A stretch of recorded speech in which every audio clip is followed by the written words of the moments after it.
show? Okay. I've been getting money since the 80s. Hold on.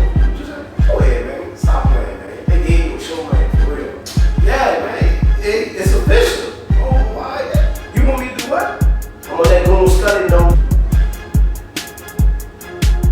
Yeah, what's good, CEO? What's up, man? That's what's good. Pass the word that he got the show, man. Oh, you lying, man. What? You mean to tell me that you don't got the show? And nothing on that for me to be on the show?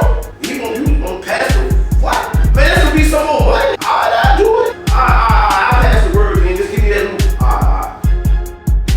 I know my show will make you feel some type of way. Check out my show, man. Don't tell Mass I'm gonna be on the show. You know the K.Kinte Show. Don't tell Mass I'm gonna be on the Little Mass.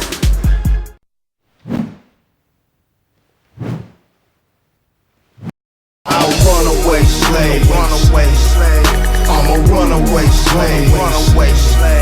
I'm a runaway slave. I got the blood of Kinte, fighting for my freedom. If I had to lose my life, then so be it. So chop off my feet, chop off my hands, finna roll up out this bitch if I can. Man, I'm sick of being held back, sick of being blackballed. Why you think they label me a motherfucking outlaw? Spirit too bright to be locked in a cage. I release my rage when I'm rocking the stage.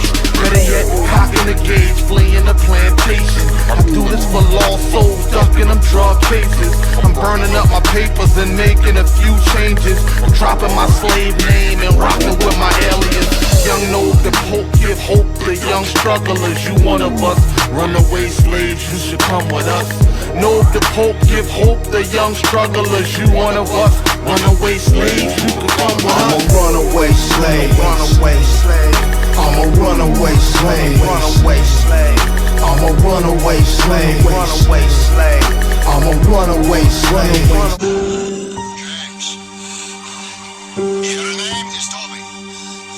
I want to hear you say it. Your name is Toby.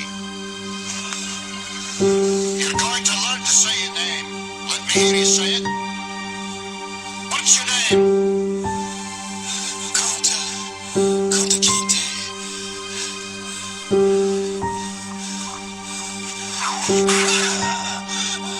When the master gives you something, you take it. He gave you a name. It's a nice name. It's Toby. And it's going to be yours till the day you die. You heard what Master said? What's your name, boy? What's your name?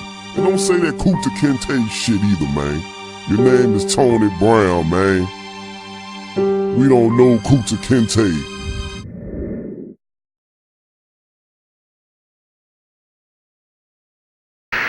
Yes, welcome to the K.Kinte Show, and y'all know I'm your host, K.Kinte, the conscious comedian. Yes, man, this is episode 5 right now. This is the last episode of my season 5. As y'all seen earlier, I got a 6th season, March 17th, you know what I'm saying, tune in 2017. But for my last episode, man, like I told y'all last week, you know, I have Mr. Coleman Pride in the building with me. You know, this is Joe Morris's wife, father. And you know, I label this right now a father's pain.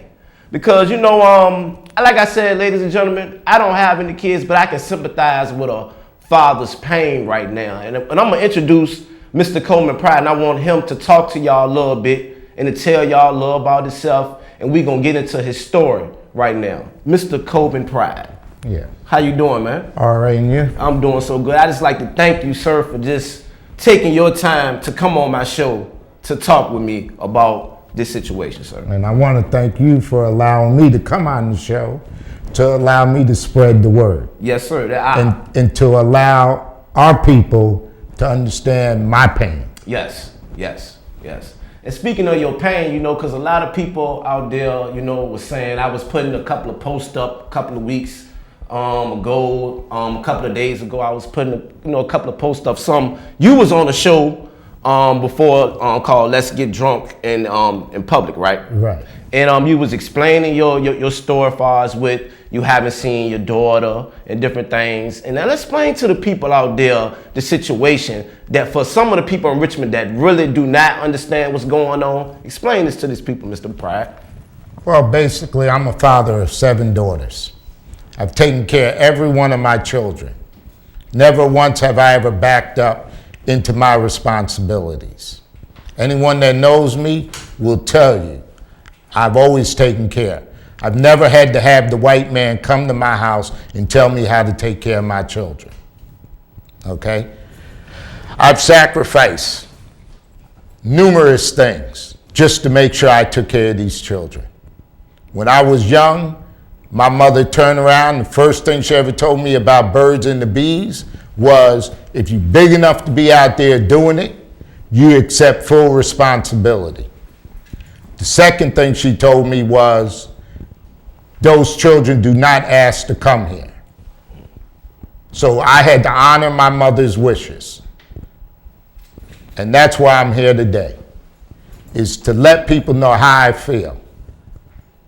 My daughter calls me up one day and says to me, "Hey, Daddy, take a guess who I met today."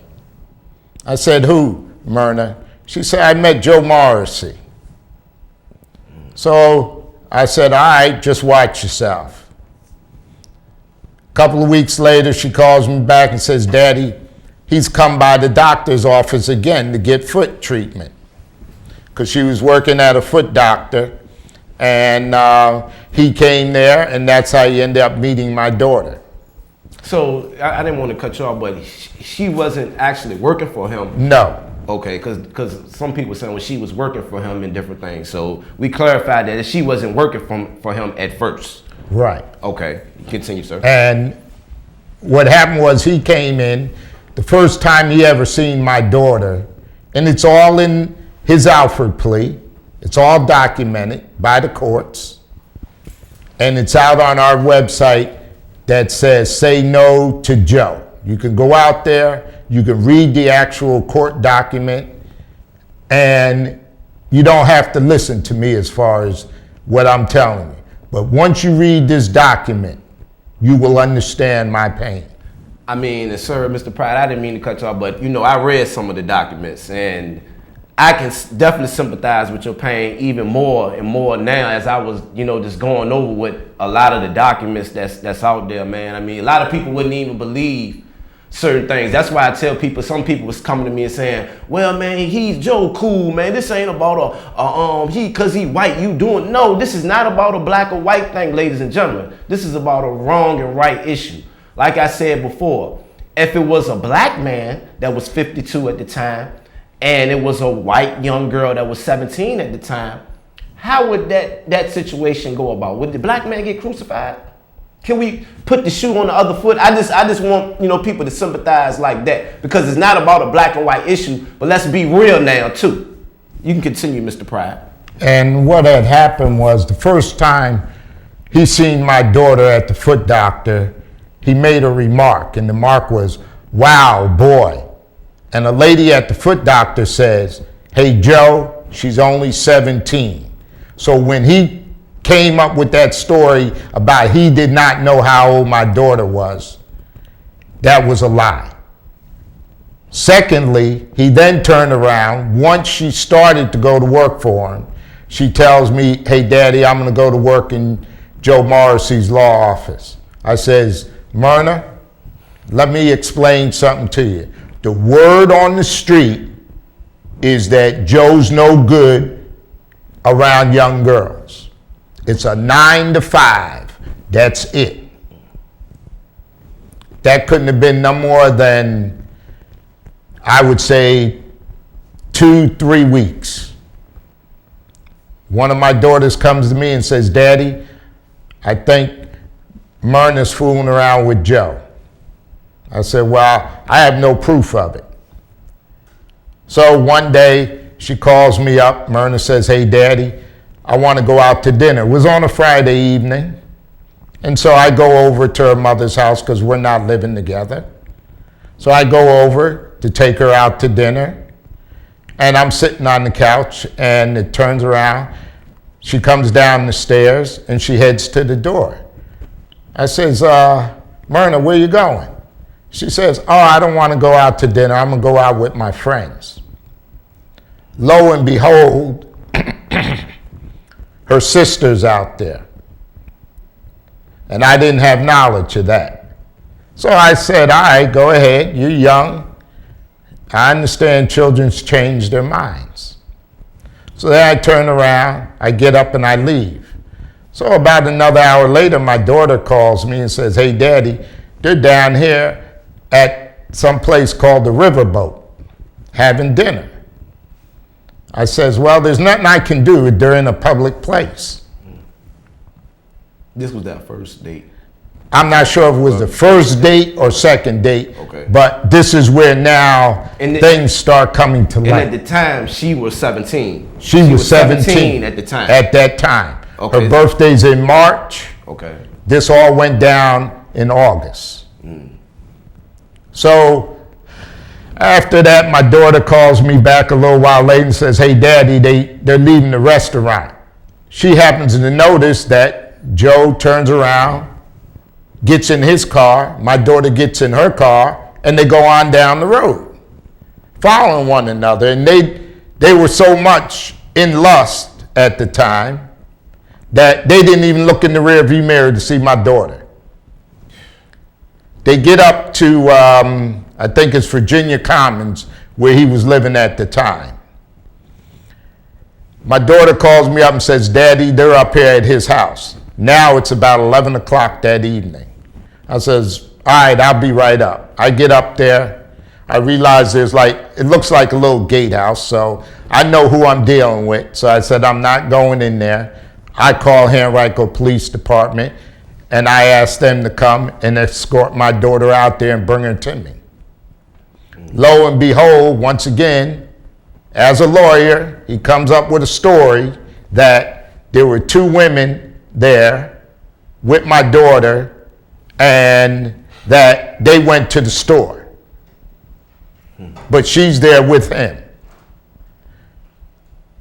Once he realizes this story's not going to fly, he now comes up with a story that my daughter was there at his house because her father supposed to had taken her college fund money. Wow. Lo and behold, my daughter's already registered and attending John Tyler College already. But some reason or other, he comes up with this story that she doesn't have the money to go to college. We all know lawyers. We understand that lawyers are high-paid liars. And we're dealing with one here now. Now, I just want to know, Mr. Pride, this, for people out there that'll say, because there's some people out there that'll say, well, it's the parents' fault. It's the parents' fault. What do you have to say for people out there that'll say, well, it's the parents, it's on account of how the parents raised the child. The child, wouldn't do that if the parents was in their life and did that. How would you answer that question to somebody that will blame you for the situation, Mr. Pride? Well, I accept all blame when it comes to my children as a father, because I am the father. Okay. But in this case, she resided with her mother. Okay. So therefore, I was not around her 24 hours. Now, I want to ask you, how is her mother with the situation? How does she feel about the situation? Her mother and I have not had any communication since that day that I went to her mother's house and told her that Saturday that it's done. You're no longer working for him. That was the last conversation we've ever had. Wow. But when I'm out in public, such as 2 Street Festival, she's walking down the street with him. So we're going to take some callers right now, ladies and gentlemen. If y'all can continue calling in, y'all want to ask Mr. Coleman Pride any questions.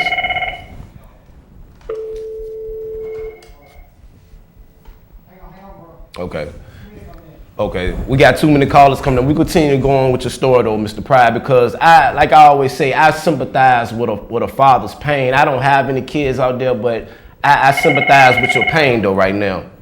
K.Kinte Show, calling you on the air. Talk to me. Hi, how are you tonight? I'm doing good. How you doing, ma'am? I'm fine. I'm also 70 years old. You 70, yes, ma'am. God And bless you. I say that only to mention the fact that I know what it was like 70 years ago. Woo! I know what it was like when I was 17. Okay.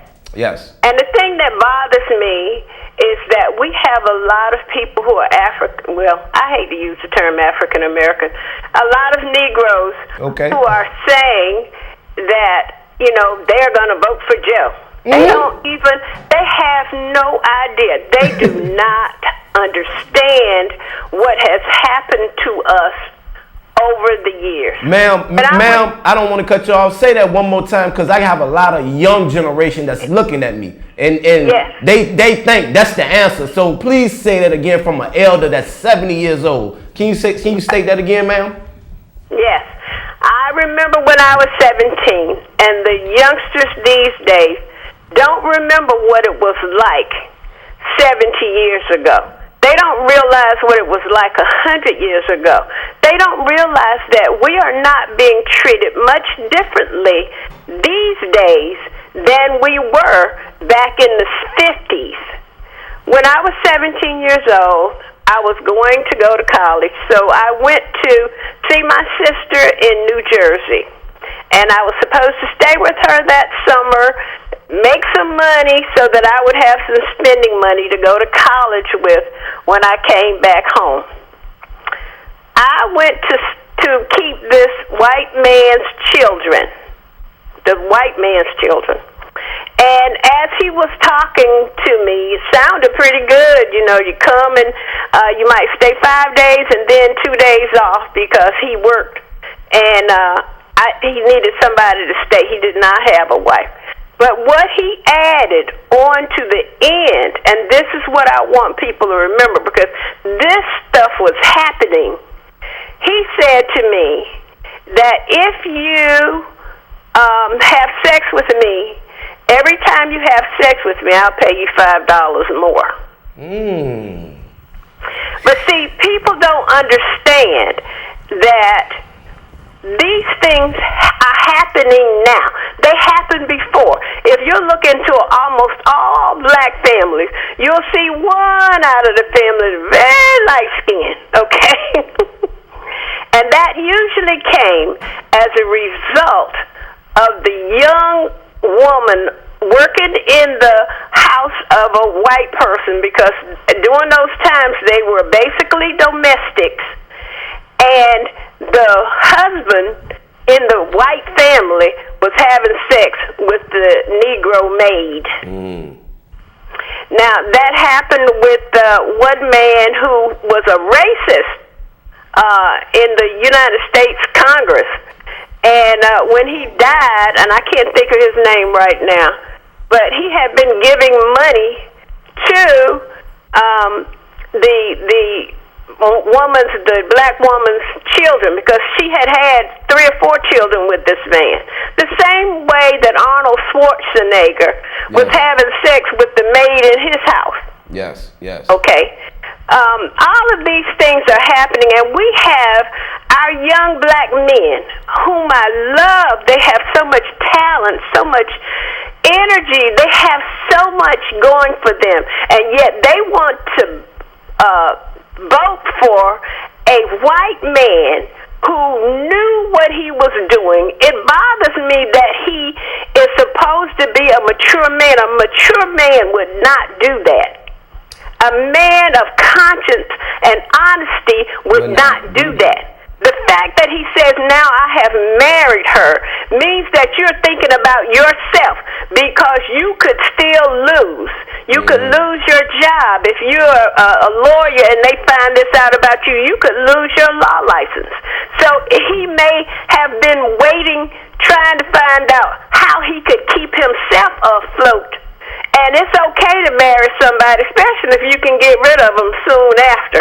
Yes, I'm telling you, we have got to wake up as a nation of black people. We cannot go for the okey-doke, and don't think that going for Hillary is that greater thing either, because her idol was Margaret Sanger, Yes, who ma'am. was trying to kill black babies. Yes, ma'am. Yes, ma'am. Thank you for calling in. I hate to wrap it up, ma'am. We have some more Okay. callers. Thank you for calling in, ma'am. Thank you. Thank you. Yes, I mean, just like she said, sir, it's mind-boggling sometimes, you know, because like I said, my generation, he'll be at the 2 Street Festival, he at the clubs. Oh, he cool, man, he cool, you know, and different things. K.Kinte Show, call you on the air, talk to me. Turn your phone down a little bit, TV down. Your TV. Turn your TV down, caller.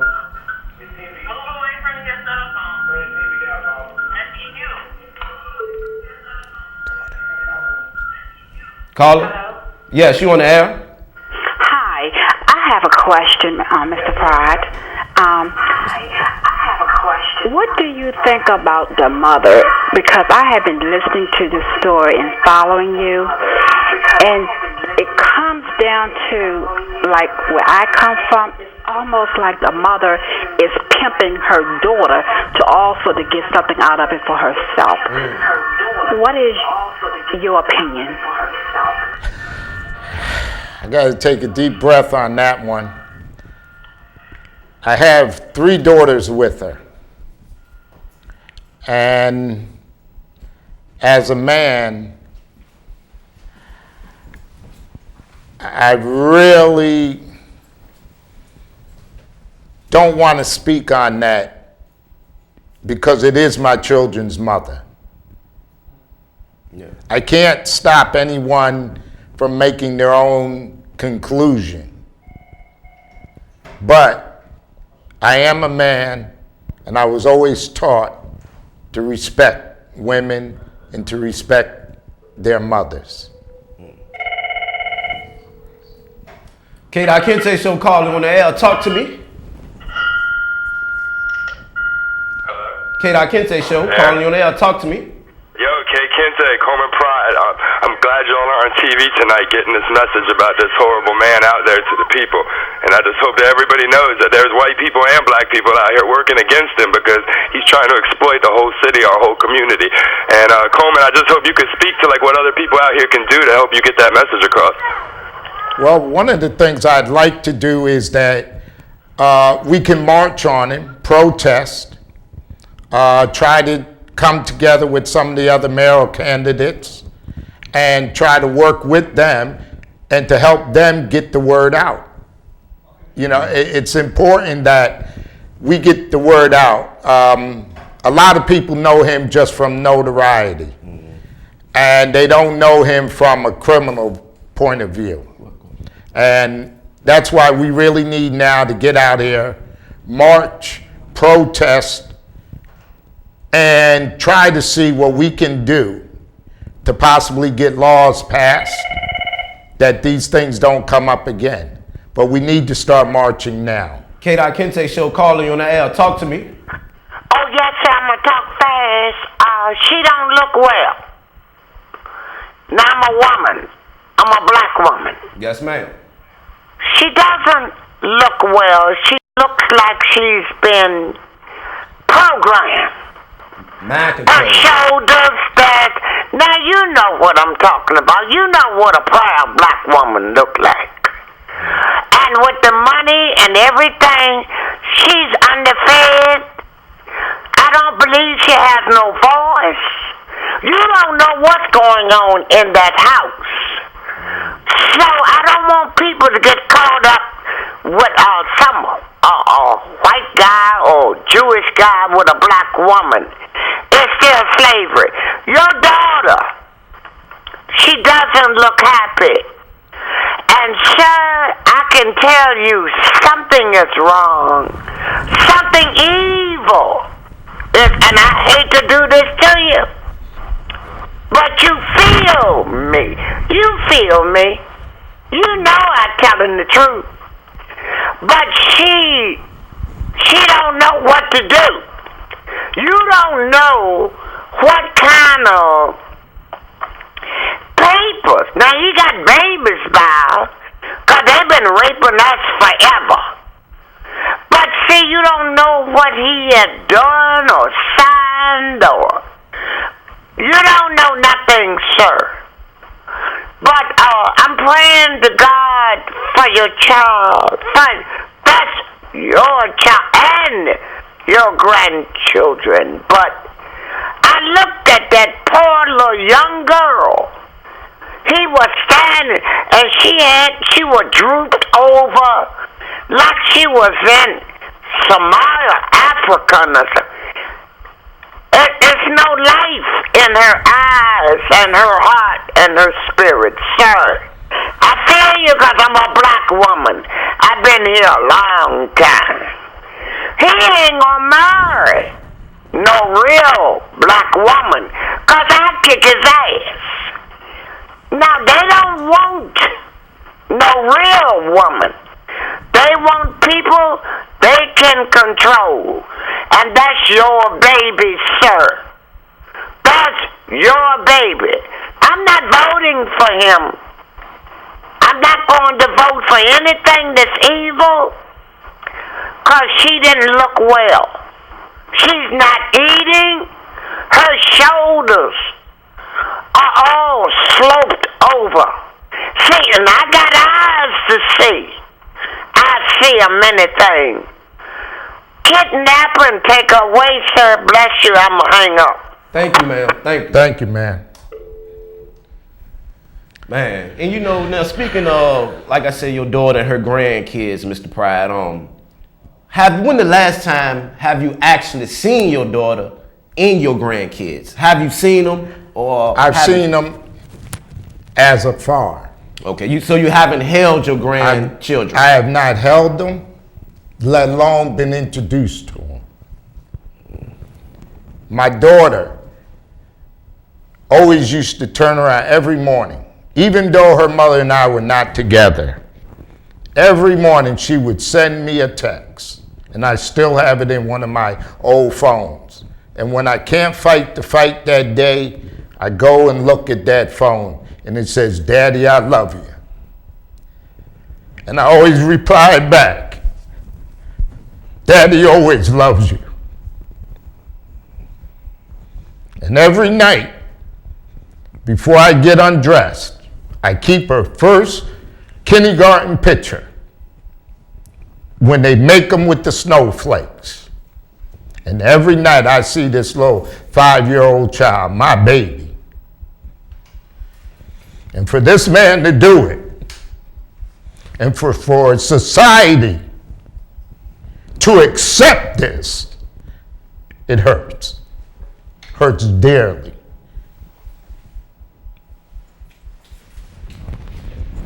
And Mr. Pride, my thing is that there's a lot of Christians out here, and we all supposed to, we say we go by the Bible and different things. Well, what does it say in the Bible? When a woman is marrying a father, when a woman is marrying a man, don't the father supposed to accept the husband? Or give the daughter away to the husband? If I'm not mistaken, I might be wrong. I don't know the Bible like that, but I thought that's what it said in the Bible. Because we got a lot of Christian people out here that says, no, it's not like that. So I don't know. I'm wondering if I'm wrong. Is that a tradition or is that right? That's always been the tradition in my house. Okay. I thought mine was too. When I first got married, I asked her father for her hand in marriage. And so that got to be disrespectful totally to not ask the father for permission to marry his daughter. And see, y'all say out there, man, why you bashing him, man? I'm not bashing nobody. He already bashed himself. Y'all can keep rolling with him in different things. I have nothing against nobody. This is about right and wrong. Callers, keep on calling in if you want to ask Mr. Pride any questions. Mr. Pride, is you okay? I just want to make sure you are. Every day, there's a tear in my eye for that child. It's not my only daughter. And you have, how many daughters? I have 7 daughters. 7 daughters. And you close with all your daughters, my daughters except that one. And you haven't been close with her since she started dealing with Mr. Morrison, right? The last 3 years. K.Kinte Show, calling you on the air. Talk to me. Hi, how are you today? I'm doing good. How you doing? Good. I want to just know, because I don't understand how black men in Richmond, Virginia could allow Joe Morrissey to even stick his head out and say he wanted to be a candidate for anything. Let me tell you, ma'am. I'm gonna answer that question for you because I know I'm with the young generation. Let me answer that question for you. The reason why that a lot of young black men is rolling with Joe, because Joe's a culture vulture. And what I mean is he's a culture vulture. He comes to different events. You know, he might buy the fellas beer. He might be cool with the fellas. It's easy to fit in and get us and get our mind in control. You know, it's kind of easy to fit in with us right now because we don't look into the real essence of things, man. Especially as the younger generation, it's easy to fool us. Well, let me just tell you this, because I'm glad that's what the whole thing is about. I had a white man who was a great friend of mine. I cared about that man as a friend. And one day he must have forgot that I was black. He said to me that the way to get a black man to do anything that he wanted him to do was to buy them dinner. Oh. He forgot. That was the end of our friendship. Trust me. But the same thing is happening now because he's making people think he's going to do all these wonderful things. Oh, yeah. He's not going to do anything. Oh, yeah. And speaking, you know, because I was at the 14th annual Gabriel Prosser anniversary. It was actually last Sunday at the African Burial Ground. So, you know, Mr. Morrison comes up, and I turned around, seen Mr. Morrison there, and they said, you know, he's one of the candidates that endorsed the African Burial Ground, in which all the other candidates that's running endorse it too. But the thing about this that I noticed that we was marching to Lumpkin's jail, I seen him turn around and get in his car, so he didn't really participate in the march or whatever. He just come out there to say he might endorse something to fit in with it. To fit in. It's all about a fit in thing. See, that's what this city is going around, is about fit in. We don't want the truth, man, especially my generation. They don't want the truth. We got to keep trying to get it to them. But the other thing is that he didn't even live in Richmond. He just moved to Richmond just a few months before he had to have his name in before he qualified to be a candidate. So what I'm saying to you, he doesn't care about Richmond because he didn't even live here. So why would we vote for him? Why would anybody vote for him who lives in Richmond?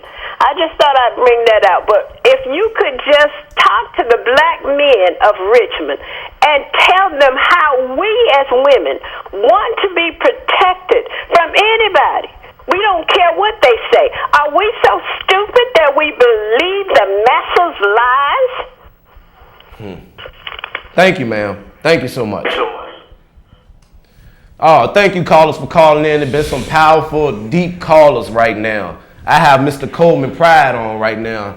Mr. Coleman Pride, like I said, I just want to thank you again, sir, for just coming on and sharing your story with the city. Because, like, I've been kind of getting a lot of controversy coming my way because I've been posting this. I've been telling people to tune in, looking at it. And like I said, a lot of the younger generation, I'm going to speak to y'all right now. Because a lot of y'all would say somebody is bashing y'all poor white hope Mr. Joe Morrison, which I have nothing against him. The thing is, it's about wrong and right now. Can you put yourself in Mr. Pride's shoes for right now? Because like I said, some of y'all out there got daughters. Let's not forget that. Some of y'all got daughters out there, right? I don't have any kids, but I'm sympathizing with y'all. So how would y'all feel if it was a white guy that was 52 at the time and dating your daughter that's 17? This took her away from your family. You can't see your daughter no more. You can't even see your grandkids. How would you feel?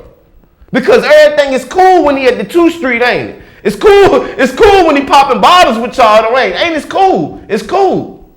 Let's be real now. Y'all talking about y'all real out here and all that. Now, Mr. Pride, go ahead. You continue, sir. I'm kind of getting hyped because I sympathize with you, and sir. I totally understand. You know, what I'd like to do is share one of the stories that I had to deal with. And pretty much, I would like everybody in the audience to possibly just close their eyes. We take a minute out, clear our minds, and take a walk with me as a father. I'm out in Charlottesville, Virginia. I run into this older white man, 80 years old. He's heard the story. He happened to remember my face. He says to me, "Sir, how did you feel when you found out?" I look at this man. I say, I'm not going to answer this question.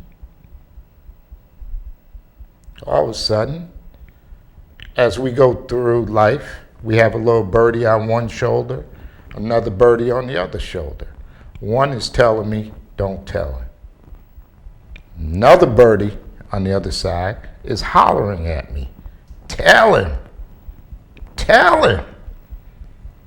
And all of a sudden it slips out. I said, I felt like a slave. And the slave master came into my house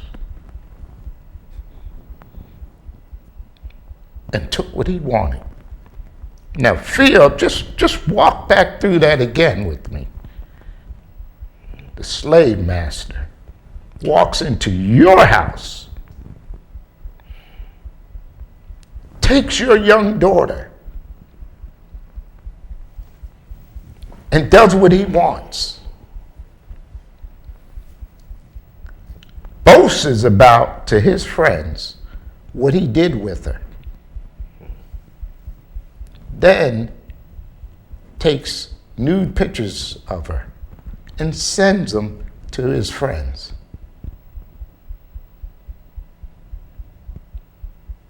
Now, Mr. Pride, I didn't mean to cut you off, but I want to ask, with those nude pictures, how old was Mr. Morrissey at the time that he sent those pictures? He was 57 years old. 57. Only 3 years younger than me. And your daughter was 17 at the time? 17 at the time. And then we go to court. Henrico County presses charges against him. Brings him up on charges. Not to make the story short, but he takes an Alfred plea. But if we all go back and remember, he stood there by his car saying he had no knowledge of none of this. And he's going to stand up and fight to the end. We all see him with his boxing gloves.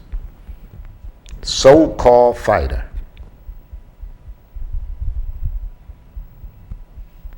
He turned around and took the Alfred plea. And with the Alfred plea, what was the Alfred plea that he took? The Alfred plea was contributing to the delinquency of a minor.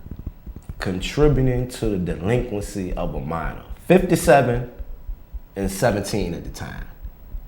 Yes. And he has daughters older than my daughter. Then he turns around. Just a few weeks ago, Washington Post says to him, sitting in his office, you could read the Washington Post article, and says to him, would you allow your 20-year-old daughter to date a man of your age? Now we're going to turn around now. I'm going to possibly let a caller call in and let them tell me what they would do. And then we'll go back and look at this article. And give them that website once again, sir, too, that was it www.saynotojoe.com. Check that out, ladies and gentlemen, too. This is Mr. Coleman Pride's website. You can go on it right now, www.saynotojoe.com. Call in. We got 8 minutes left in the show. This has been a powerful show. You know, like I said, this is the last episode of the K.Kinte Show, so I wanted to bring something that's powerful, man. I entitled this one, A Father's Pain. And I wanted to get some of y'all sympathize with this father out here and what he's going through right now. And having seen his daughter, having seen his grandkids. K.Kinte Show, calling you on the air. Talk to me. Yes, sir. I know you got to go, and I'm crying for Daddy. It's time for her and your grandchildren to be kidnapped and left here. See, just because you're born here, you don't have to die your father. We need black people to help one another. She has been brainwashed. Poor little baby. I feel so sorry for her. Because I've been to hell and back again. But I'm speaking now. And the children. You got to do something to get us away. We left before. We can leave again. This is not our country. I bless you. Thank you, man. Hang up. Thank you. Yes, sir. Yes, sir. We got, like I say, about 5 minutes left in the show. I hope y'all, took something from this show. I hope y'all support Mr. Coleman Pride. Go to his website. We got some more callers calling in. Callers, y'all really been calling in on this show right now. You got some callers?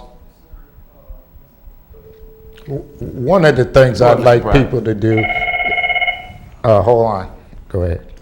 Call you on the air, talk to me. Yes, hi, Mr. Pride. I just want to know what happens when you see your daughter out in public. Does she speak to you? Does he say anything to you at all? Well, my daughter hasn't spoken to me in the last 3 years. Joe has a tendency to try to provoke me. We were at the 2 Street Festival. He turns around, he sees a bunch of people with the same shirt I have on, and I guess he becomes frustrated, and he walks over. I'm talking to another gentleman, and he walks in between the gentleman and I, and he points his finger at me and says, "That's why I took your daughter." These are the things. Wow. These are the things that we as people don't see. But I'm a man. And my parents raised me. This what the young generation don't hear and see, because this is what they say. This is who's for Joe, my generation and younger. And I'm just being honest and real because I know a lot of people. And the thing is, what you just said, they don't even understand. They don't even realize. Can you repeat that again? What did he say to you when you was at that 2 Street Festival? He said to me at the 2 Street Festival, because he realized we were out there with our shirts on, letting people know what's going on. He looks at me and he says to me, "That's why I took your daughter." Now, is that something a slave master would say? I just want to get to make people think out here. Is that something a slave master would say? Absolutely. And for me to not be able to, it hurts. It hurts me so much, but then I start feeling my daughter's pain. And when I see her pain, I just hope and pray to the Lord every morning that she will wake up, because I don't want this child to have to carry the burden if something should ever happen to me. Thank you, caller, for calling in.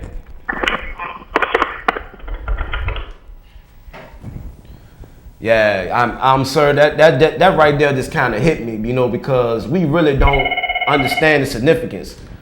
K.Kinte Show, calling you on the air. Talk to me. Okay.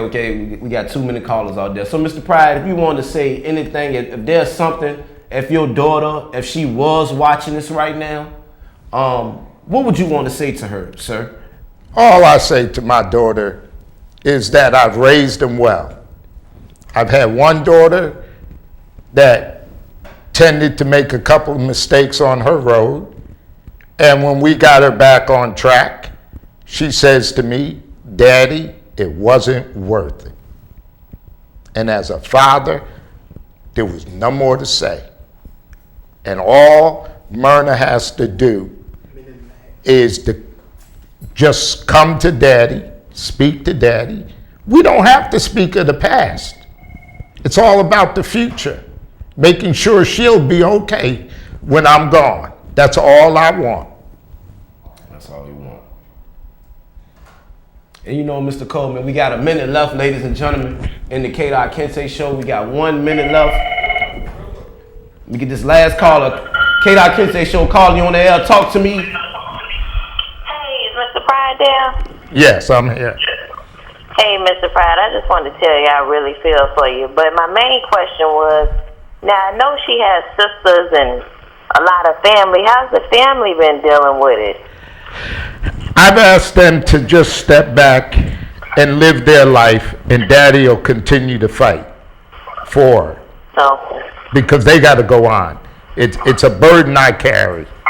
Ladies and gentlemen, I'm sorry, man. We got to wrap this up. The show is about the end. Thank you for calling in, caller. okay. Thank you. I wish I had a little more time, ladies and gentlemen. The show was about to end. I wish I had 2 hours because this is a critical topic right now. I wanted to bring it to the city. This is the last episode of my show. Check me out for season 6, March 17, 2017. Follow Mr. Coleman Pride, too, out there, ladies and gentlemen. Say www.saynotojoe.com. Check this man out. Follow his story. Support this guy right now. And I'm going to get ready to wrap this show up. I hope y'all enjoyed this show. I hope y'all took something from this show. And most important, say no to Joe. Did y'all get that? Did y'all get that? We wrapping this up. Thank you, Mr. Pride, for coming on. Thank you.